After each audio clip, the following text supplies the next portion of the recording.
Welcome, Queen. You need to have a difficult conversation and you are putting it off or overthinking how to say best what you know needs to be said. And I shared with you before that relational conflict is a disagreement we have within ourselves or with someone else that negatively impacts our quality of life. And here's the thing with difficult conversations. Typically, there are four common trouble areas that we get hung up in. The first one, when should I say it? Should I say it now? Should I wait till later tonight? Maybe put it off till next week or even next month. Like, when should I say this? Secondly, we get hung up here. Should I even say it? I mean, if I say it, is it going to change anything? Is this person going to see what I'm saying to them as important enough to make a change so this relationship can improve? And then thirdly, we get hung up here. How should I say this to this person? And that can be due to us fearing how they are going to receive what we say. Maybe this person is the type of person that they go from 0 to 100 real quick.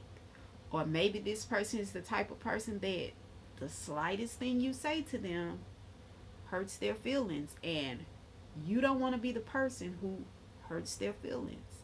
And so you're sitting there and you're wondering, how should I say it? What verbiage should I use to communicate what I need to share?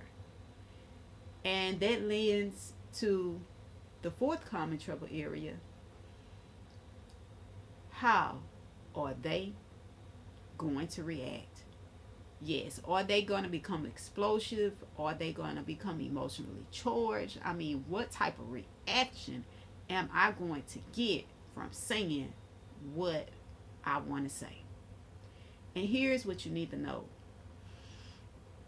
Getting stuck in any of these four common trouble areas, these traps, I like to call them conversational traps, it can lead to us not showing up confident to the conversation because we are stuck in fear, we're stuck in doubt, we're stuck in wondering whether or not what we have to share is going to be received well, whether or not it's going to make a difference.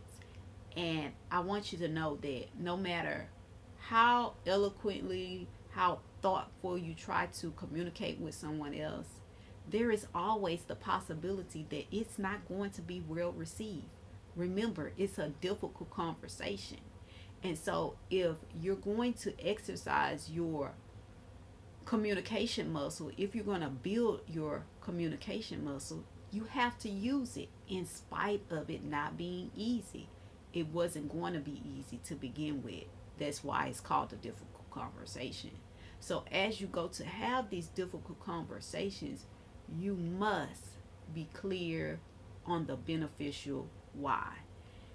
And when I say that, I'm simply saying, after having this conversation, or because you're having this conversation, what is the beneficial gain that the conversation will have in your life or in their life, and sometimes in both of you all's lives?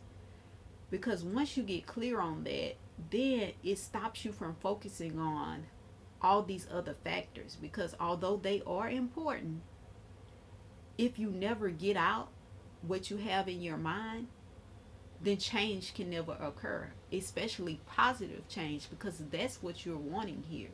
You're wanting to be able to communicate what you have inside to this other person to where they can receive it and there can be a relationship shift, meaning the relationship can go in a different direction for the better. And like I said before, we all have emotions. It's normal, it's natural. But what's not normal is when we allow them to control, to dictate, to determine how we show up in the world and in our relationships. And so I want you to keep in mind that whenever you go to have a difficult conversation, before it, during it, and after it. It's not about feelings, it's not about emotions.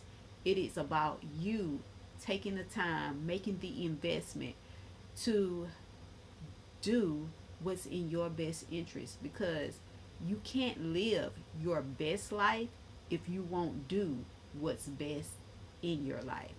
And so I want you to remember that when you are clear on the conversational benefit, you show up to address any relationship conflict with confidence, because you know that it will improve your quality of life. As always, I'm Coach Sam telling you that 24 hours doesn't seem long, but in 24 hours, you could change your life. So go ahead and do something life changing now.